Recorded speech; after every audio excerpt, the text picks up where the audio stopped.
வாழ்க்கையில் நிறைய தவறுகள் செஞ்சிட்டேன். சுகபோகங்கள் அப்படிங்கிற அந்த மாயையின் காரணமாக வாழ்க்கையில் எது உண்மை அப்படிங்கிறதவே உணர்ந்து கொள்வதற்கு மறுத்து அந்த சுகபோகங்களுக்கு ஆட்பட்டு பல தவறுகளை செய்துவிட்டேன்.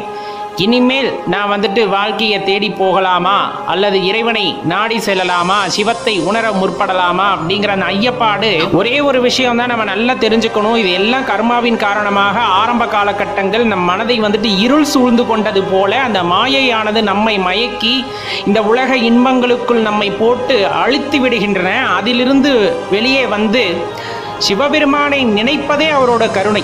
இவ்வளவு பிரச்சனைகள் இருக்கின்றன, இவ்வளவு வாய்ப்புகள், இன்னும் சுகபோகங்களை அனுபவிப்பதற்கான வாய்ப்புகள் இந்த உலகத்தில் இருந்தாலும் இனி நான் சிவபெருமானை நினைக்க முடியுமா, அவரை அடைய முடியுமா அப்படின்னு யோசிக்கிறீங்களா? அந்த நினைப்பு உங்களுக்கு வருதுனாலே இறைவனோட அந்த கருணை பார்வை உங்களுக்கு கிட்டி விட்டது அப்படிங்கிறத மட்டும் ஞாபகம் வச்சுக்கோங்க. வாழ்க்கையில எல்லாருமே ஆரம்ப காலகட்ட சின்ன சின்ன பிழைகள் செய்வது, சிறிய சிறிய தவறுகளை செய்வது இயல்பாக இருந்தாலும் ஒரு காலகட்டத்தில் ஐயனை உணர்ந்து கொள்ள வேண்டும் என்ற எண்ணம் உங்களுக்குள் தோன்றிவிட்டாலே கண்டிப்பாக நீங்கள் மறுபிறப்பு எடுத்து விட்டீர்கள் அப்படிங்கிறது அர்த்தம். இதற்காக இந்த உடல் அழிந்து புதிய உடல் எடுக்க வேண்டும் என்ற அவசியம் இல்லை. அதன் பின்னர் நாம் செய்கின்ற அந்த உண்மையான பக்தியின் மூலமாக, நாம் காட்டுகின்ற அந்த அர்ப்பணிப்பின் மூலமாக, நாம் செய்கின்ற சில சாதனங்கள் மூலமாக கண்டிப்பாக நாம் இறைவனை உணர்ந்து கொள்ள முடியும். அதில் எந்த மாற்று கருத்தும் நீங்கள் கொள்ள வேண்டாம்.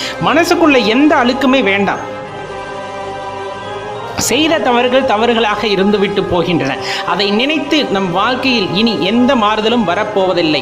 ஆனால் அதையெல்லாம் விடுத்து நான் செய்தது தவறென்று உண்மையாக உணர்ந்து ஐயனின் பாதத்தை சரணடைந்து எனக்கு இனி நீங்கள் நல்ல வழியை காட்ட வேண்டும் என்று எல்லாம் அல்ல அந்த சர்வேஸ்வரனை சரணடைந்து விட்டால் போதுமானது. அதன் பின்னர் எல்லாத்தையுமே அவரே பார்த்துப்பார். ஆனால் நம்மளோட இறுதி நிலை அப்படிங்கிறது இறைவனை உணர்தல் அப்படிங்கிற அந்த ஒரு விஷயத்துல பிடிமானமா இருந்துக்கிட்டோம்னா கண்டிப்பா அந்த ஆன்மீக பாதையானது ஒரு தெளிவான பாதையாக இருக்கும். இப்ப நான் உணர்ந்துகிட்டேன், இனிமேல் நான் நல்லா போகணும்னு நினைக்கிறேன், என் வாழ்க்கையில இறை தேடல் வேணும்னு நினைக்கிறேன், ஐயன்னா எல்லாம் நினைக்கிறேன், தாராளமா அதுக்கப்புறம் புது வாழ்வானது பிறக்கும். ஒரு முறைக்கு இருமுறை யோசித்து பாருங்கள்.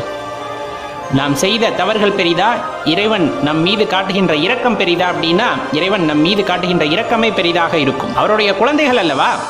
செய்கின்ற தவறுகளுக்கு தலையில சின்னதாக கொட்டினாலும் அதுக்கப்புறம் அள்ளி அணைச்சிக்கிறது இறைவனோட தன்மை, அந்த ஈசனோட தன்மை. அப்படி நம்ம ஏற்றுக்கொள்வார். நம்மோட ஒரே வேலை, நம்ம செய்ய வேண்டிய ஒரே காரியம் எல்லா விஷயங்களையும் தூர தள்ளிவிட்டு மனதை அமைதிப்படுத்தி கொண்டு மனதில் உள்ள இறைவனை தேட வேண்டும். அவர் நாமத்தை மட்டுமே ஜபிக்க வேண்டும். அவரையே எண்ணி சதா காலமும் உருகி உருகி வழிபடும் போது கண்டிப்பா ஐயனோட அந்த கருணை பார்வையானது நமக்கு கிடைத்தே தீரும். அந்த வைராகியத்தில் முன் செல்ல வேண்டும்.